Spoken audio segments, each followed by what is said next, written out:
안녕하세요. 고남식 목사입니다. 오늘 전해드릴 본문 말씀은 요한복음 5장 16절에서 18절까지의 말씀입니다.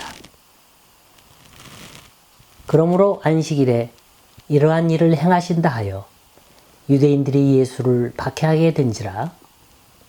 예수께서 그들에게 이르시되 내 아버지가 이제까지 일하시니 나도 일한다 하시매 유대인들이 이로 말미암아 더욱 예수를 죽이고자 하니 이는 안식일을 범할 뿐만 아니라 하나님을 자기의 친아버지라 하여 자기를 하나님과 동등으로 삼으심이러라.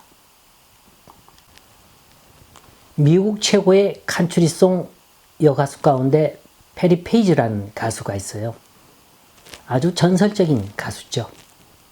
그녀는 20살 때 가수로 데뷔해서 생전에 총 1억 장의 앨범이 판매된 최고의 인기 가수입니다. 그녀의 대표작 가운데 Changing Partner라고 하는 곡이 있어요. 미국 사람들은 춤추기를 참 좋아합니다. 연회장에서 노래가 흘러나오면 사람들이 무대로 나와 남녀가 손을 잡고 흥겹게 춤을 춥니다. 두 개의 둥근 원을 그리고요. 안쪽에는 여자들이 바깥쪽에는 남자들이 돌아가면서 춤을 춥니다. 그러다가 노래 도중에 서로 파트너를 체인지하죠. 이른바 포크 댄스입니다. 미국은 이 댄스가 하나의 문화예요. 저도 사춘기 소년 시절 중고등학교에 다닐 때입니다. 교회에 리크레이션 강사가 한 분 있어서 여름 수양회에 가면 그분을 초청해서 포크 댄스를 가르쳐 줍니다. 이 시간이 되면 왜 그렇게 마음이 설레는지 가슴이 콩닥콩닥 뛰었어요. 예쁜 여자의 손을 한번 만져보는 순간이거든요. 그러다가 눈 한번 살짝 웃어주면 그날 저녁은 벽에 끌어안고 잠 설치는 거예요. 참 그만큼 순수했습니다. 자, Changing Partner 곡에 들어있는 내용을 우리말로 번역해서 소개합니다. 우리는 꿈같이 멋진 멜로디에 맞춰 왈츠를 추고 있었죠. 그들이 파트너를 바꾸세요 라고 말했을 때 당신은 나에게서 멀어져 갔어요. 지금 나의 팔은 너무 허전해서 플로어 바닥 주변만 쳐다볼 뿐이죠. 그리고 나는 계속 파트너를 바꿀 거예요. 당신이 다시 나를 잡을 때까지. 우린 아주 짧은 시간 춤을 췄는데 너무 빨리 떨어져야 하네요. 그 황홀한 순간 내 마음에 뭔가가 일어났어요. 그래서 나는 계속 파트너를 바꿀 거예요. 당신이 다시 내 팔 안으로 올 때까지. 그리고는 사랑스러운 그대여, 다시는 파트너를 바꾸지 않을 거예요. 자, 이런 내용의 곡입니다. 나에게 처음으로 사랑의 눈을 뜨게 해준 그 첫 남자. 이 남자를 절대로 놓치지 않겠다는 노래입니다. 이 노래로 많은 이의 심금을 울렸던 페페이지는 그만 이 세상을 떠났어요. 그녀는 절대로 체인지할 수 없는 우리의 영원한 파트너로 길이 기억될 겁니다. 늘 내 마음속에 가까이에 있는 사람, 내 삶 속에 가까이 있는 사람, 우린 이런 사람을 일컬어 파트너라 부릅니다. 파트너에도 여러 종류가 있어요. 사업의 파트너를 동업자라 그러고, 인생의 파트너를 동반자라 그러고, 목회의 파트너를 동역자라 부릅니다. 우리는 이 파트너를 잘 만나야 돼요. 옛말에 여성의 3종 지도라 해서 여자는 일생 동안에 3번의 파트너를 만난다고 합니다. 어렸을 때는 부모가 파트너가 되고, 결혼해서는 남편이 파트너가 되고, 나이가 들어서는 자식이 파트너가 된다고 합니다. 삶에 있어서 파트너는 꼭 필요한 존재예요. 있을 땐 소중한 줄 모르다가 없을 때 꼭 아쉬움을 느끼는 게 바로 파트너입니다. 세상의 파트너는 아무리 100년을 기약한다 하더라도 이건 일시적인 겁니다. 이건 두 사람이 약속한다고 해서 지켜질 일도 아니요. 노력한다고 해서 지켜질 것도 아닙니다. 언제 어느 때 무슨 일이 닥칠지 모르고 언제 이별이라는 슬픈 두 글자가 우리 삶 가까이 다가올지 아무도 모르는 겁니다. 중세문학의 걸작 괴테의 파우스트를 보면 인간의 허를 찌르는 주인공 파우스트의 독백이 나옵니다. 나는 일생 동안 만만치 않은 노력을 했고 많은 학문을 쌓아노라. 그런데도 이 꼴이니 가엾어라. 이 나라고 하는 바보야. 옛날보다 조금 더 영리하지 못하였더냐. 인간은 노력하면 노력할수록 방황한다는 걸 왜 몰랐더란 말이냐. 자, 여기 파우스트의 고민이 뭡니까? 아니, 우리 인간들이 공통적으로 지니는 고민이 뭡니까? 왜 살려고 노력하면 할수록 방황하는 일만 생기게 됩니까? 한마디로 말하면 삶의 파트너를 세상에 두고 살기 때문에 그런 거예요. 오늘 본문에 보면 세상을 가장 멋지게 산 젊은 청년의 얘기가 나옵니다. 이 청년은 33년이라는 짧은 삶을 살았지만 결코 후회함이 없었고 이 세상에 그 누구보다도 가장 위대한 일을 해낸 분입니다.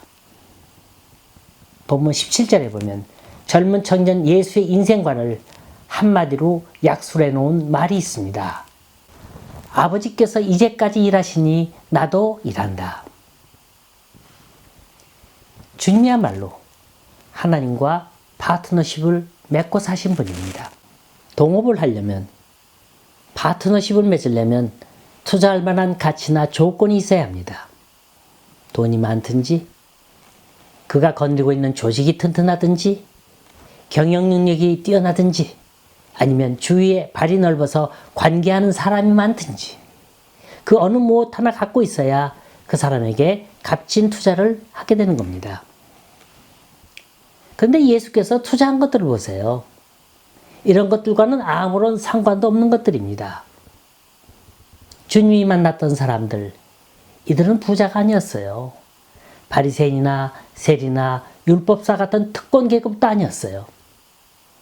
주님의 모습은 언제나 먼지투성이었고 땀투성이었습니다. 주님이 찾으신 사람은 언제나 가난한 사람이요, 병든 사람이요, 소외된 사람이요, 남들이 보기에는 절대로 빛이 나지 않는 그런 사람들이었습니다. 그런데 예수를 만났던 모든 사람들은 길을 찾았고 빛을 찾았고 생명을 얻었습니다. 이왕지사 투자를 하려면 믿을 만한 사람에게 값 있는 투자를 해야 합니다.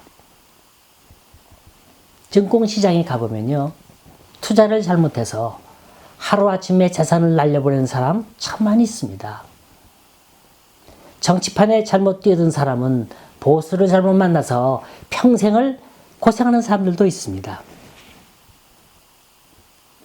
이 세상의 부귀영화는 만세도록 누릴 것 같지만 세상은 변화무쌍합니다. 어제 그늘에 숨었던 인물이 갑자기 두각을 나타내기도 하고요. 어제의 인재가 둔재로 둔갑하는 일들이 비일비재합니다. 파트너를 누구로 선택하느냐에 따라 인생의 방향이 달라지는 거예요. 한번 가고 안 오는 빠른 광운과 같은 세월들입니다. 우리는 이 귀한 시간을 누구에게 투자하고 있고 누구를 위해서 허비하고 있나요? 주님은 오늘도 보잘것없다고 생각하는 우리를 택해서 파트너로 쓰시고자 원하고 계십니다. 하지만 아무나 될 수는 없는 거 아닙니까? 여기에는 몇 가지 조건이 있습니다. 첫째, 예수께 내 인생을 투자해야 합니다. 투자 없는 파트너는 있을 수 없는 거예요. 크리스찬을 두 종류로 나눌 수 있는데 하나는 신자이고요, 하나는 제자입니다. 신자는 예수를 믿는다고 고백하는 자고, 제자는 말로 고백할 뿐만 아니라 행동으로 신앙을 고백하는 자입니다. 다시 말해서 예수의 파트너로서 자기를 투자하는 자가 참된 크리스찬인 거죠. 자, 한번 물어볼게요. 한 사람이 장기를 기증하면 과연 몇 사람을 살릴 수 있을까요? 최대 9명이라 그럽니다.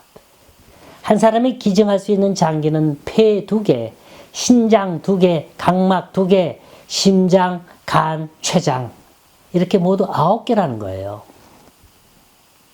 물론 의술이 더 발달하면 이 밖에 다른 기관들도 이식이 가능해져서 더 많은 사람들을 살릴 수 있다 그럽니다. 언젠가 병원에서 골수 이식을 기다리는 어린 학생이 있었어요. 이번에 이식 수술을 받지 못하면 생명이 위독하는 거예요. 만일 수술을 한다면 수술의 성공률은 75% 내지 85%가 된다고 하고 수술 비용은 18만 달러에서 20만 달러가 된다고 합니다. 이 소년의 딱한 소식이 CNN 방송을 통해서 보도되어 나갔습니다. 의학에선 건강한 사람이 자기의 신체 한 부분을 기증해주는 사람을 가리켜 다너라 그러죠. 이 다너가 되는 것도 아무나 되는 게 아니에요. 세포조직 검사, 혈액형 모든 걸 다 조사한 다음에 일치되는 사람이 되는 거예요. 그런데 이 소년을 위해서 다너가 나타났어요. 알고 보니까 이 사람은 골수 이식을 지난번에도 그 누군가에게 한번 해준 사람이라는 겁니다. 이 사실을 안 기자들은 이 사람에게 물었습니다. 이렇게 골수를 2번씩이나 기증하게 된 무슨 특별한 동기나 이유가 있습니까? 이분의 대답을 보세요. 골수 기증이 마음만 먹는다고 되는 게 아닙니다. 환자의 조건과 내 모든 신체 상태가 맞아야 됩니다. 그런데 이렇게 2번씩이나 나와 체형이 맞는 사람이 있다는 게 얼마나 다행인지 모릅니다. 나는 내 몸의 한 부분을 떼어주면서 주님께 조금이나마 빚진 삶을 갖고 있다고 봅니다. 주님은 나를 위해서 골수만 기증하신 게 아니에요. 그분의 피를 기증하셨고 그분의 살을 주셨고 그분의 모든 걸 다 주셨습니다. 지금 이건 주님의 사랑에 비하면요 아무것도 아닌 겁니다. 사람이 태어나서 먹고 자고 흥청망청 놀고 가다 얼마나 무의미합니까? 우린 이런 사람을 쓰레기 같은 사람이라 그래요. 주님은 아무런 열매 맺지 못하는 걸 가리켜서 불로 사른다고 하셨습니다. 주님은 우리에게 아름답고 복된 가정을 주셨어요. 남편을 주셨고 아내를 주셨고 아들, 딸을 주셨습니다. 이들은 우리 인생의 귀한 동반자예요. 어디 이것만 주셨겠습니까? 수많은 만남과 만남을 주셨어요. 그 중에서 가장 위대한 만남은 나와 주님과의 만남인 겁니다. 그럼 우리는 이 만남의 관계를 어떻게 풀어가고 있습니까? 한 부자 청년이 예수께 와서 훌륭한 고백을 합니다. 그러나 이 청년은 내 재산을 다 팔아서 내 이웃에게 나눠주라는 말에 그만 실패하고 말았습니다. 이 청년은 주님이 누군지는 알았지만 주님의 제자는 영원히 되지 못했습니다. 주님은 나를 알아달라 절대로 요구하지 않습니다. 날 따르라. 나와 함께 사람을 낚는 어부가 되라. 이렇게 말씀하십니다. 자, 주님께 값진 투자를 한번 해보세요. 주님께 한 투자는 영원히 썩지 않고요. 시냇가 생명나무의 사랑의 열매, 믿음의 열매를 맺는 기쁨을 얻게 될 겁니다. 두 번째로, 주님의 파트너가 되는 조건에는 예수님의 행동과 행동을 함께 하는 겁니다. 생각이 다르면 파트너가 아니라 배신자가 되는 겁니다. 예수의 파트너가 된다는 말은 예수의 생각으로 내 마음을 채우고 예수의 움직임이 내 움직임이 되고 예수의 방향이 나의 방향이 되는 겁니다. 사람들은 겉모습 보기를 꽤 좋아해요. 외향적인 것, 밖에 나타나는 거로 쉽게 판단하려 합니다. 예수님께서 환영을 받지 못하신 곳이 꼭 한 군데가 있었어요. 그건 다름 아닌 그분이 태어나고 자라난 고향입니다. 고향 나사렛 사람들은 주님을 그리스도라고 인정하지 않았어요. 오히려 빈정대고 비웃었습니다. 저 사람 목수의 아들이 아니냐? 저 사람 우리 마을 어디에 살았던 누구누구 아니냐? 모두 예수의 인간적인 면만 바라봤습니다. 그러나 성경은 예수님의 인간적인 면까지도 사랑하고 따르라 그렇게 말합니다. 주님도 우리와 똑같이 외로워하셨고 배고파하셨고 슬퍼하셨고 고통하셨습니다.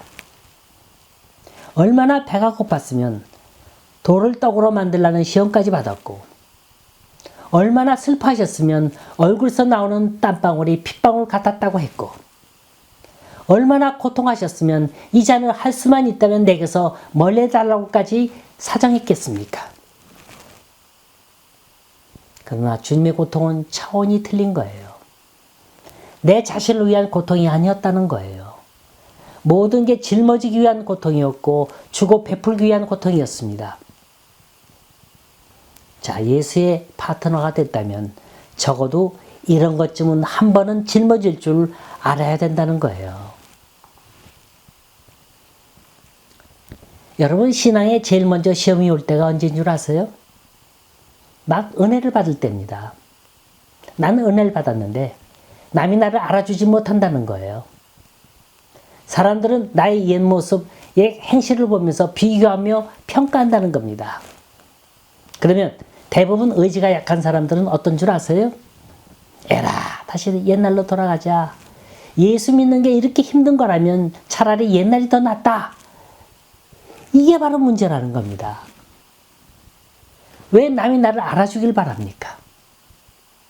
우리가 신앙생활에 실패하는 이유가 바로 이거예요. 어떻게 오해 없이, 실수 없이, 실패 없이, 시련 없이 내가 바로 설 수 있다고 생각하십니까? 파트너십은 이미 주님과 나 사이에 맺은 거지 나와 주변 사람과 맺은 게 아니잖아요. 주님만 알아주면 되는 겁니다. 내가 주님을 위해서 고통을 받는 거라면 이건 고통이 아니라 축복인 거예요. 여러분, 주님께서 우리를 잠 못 자게 하시거나 아니면 아침 일찍 깨우실 때가 있을 거예요. 그건 기도하라는 소리입니다. 또 어떨 때는 마음에 기쁨이 없고 항상 불안하고 쫓기는 때가 있을 거예요. 이때는 회개하라는 음성으로 들으시기 바랍니다. 또 어떤 분은 어쩐지 삶이 무의미하고 목적이 없는 것 같을 때도 있을 겁니다. 이건 하나님의 말씀을 묵상하라는 소리인 줄 믿으시기 바랍니다. 고통도 예수 닮는 고통이 돼야 돼요. 그래야만 그 고통이 값어치가 있는 거예요. 우리가 받는 고통이 주님을 위한 고통이 되고 우리가 받는 아픔이 주님을 위한 아픔이 될 때 바로 주님과 내가 파트너가 될 수 있는 겁니다. 마지막으로 예수의 파트너가 된다는 건 예수님과 함께 십자가의 제단에 내 자신을 올려놓는 겁니다. 이게 가장 힘든 일이에요. 이건 자기를 희생하는 일입니다. 이건 내가 제물이 되는 거예요. 아브라함이 아들 이삭의 손을 잡고 모리아 산으로 올라갑니다. 나무에는 뗄나무를 가득 싣고 허리춤에는 아들 이삭을 제물로 바칠 시퍼런 칼을 메고 무거운 발걸음을 옮깁니다. 이때 이삭이 말합니다. 아버지, 뗄나무도 있고 칼도 있는데 정작 제물이 없으니 어떡하죠? 염려 마라. 아버지께서 이미 다 준비하고 계시고 있단다. 여러분, 아브라함의 믿음을 뭘 보고 훌륭하다고 합니까? 바로 이런 순종이에요. 희생입니다. 나는 희생하지만 하나님은 더 좋은 걸 준비하고 계실 거라는 믿음입니다. 이 결단이, 이 용기가 믿음의 조상 서열 제1위에 아브라함이라는 이름을 새기게 한 것입니다. 희생이란 있는 것 가운데서 넉넉한 가운데서 나오는 거 아니에요. 주님은 내 손에 든 그 일부를 바라는 게 아닙니다. 내 생활 전부를 요구하세요. 전폭적인 걸 원하십니다. 내 마음을 다하고 정성을 다하고 뜻을 다해서 주 여호와 하나님을 섬기라는 거예요. 그럴 때 비로소 주님은 우리를 진정한 파트너로서 인정하실 겁니다. 사람은 혼자선 살 수 없게 지어졌습니다. 누군가 동반자가 필요해요. 누군가 함께 있어줘야 합니다. 사람들이 세상의 헛된 무지개를 찾아다닙니다. 돈을 찾다가 돈 때문에 울고 권세와 명예를 찾아가다가 그것 때문에 이용당하고 배신당합니다. 세상의 것은 쥔 것 같으나 쥔 게 아닙니다. 세상의 것은 높은 것 같으나 올라가 보면 떨어지는 일만 남아 있습니다. 묻습니다. 우리 삶의 파트너는 누구입니까? 아침에 일어나면 제일 먼저 생각에 떠오르는 게 뭡니까? 우리가 나누는 대화의 초점은 날마다 어디를 향하고 있습니까? 오늘도 우리는 어디에다가 전력 투구하며 살고 있습니까? 주님께서 나는 길이요 진리요 생명이라 했습니다. 아버지가 일하시니 나도 일하신다 했습니다. 나로 말미암자고는 아버지께로 갈 자가 없다고 했습니다. 우리 한번 예수께 우리의 인생을, 우리의 가정을 투자해 보시지 않겠습니까? 주님을 내 인생의 파트너로 삼고 그분과 함께 동행해 보시지 않겠습니까? 주님은 오늘도 인생 광야에서 지친 우리에게 손을 내밀며 말씀하십니다. 수고하고 무거운 짐진 자들아 다 내게로 오라. 내가 너희를 편히 쉬게 하리라.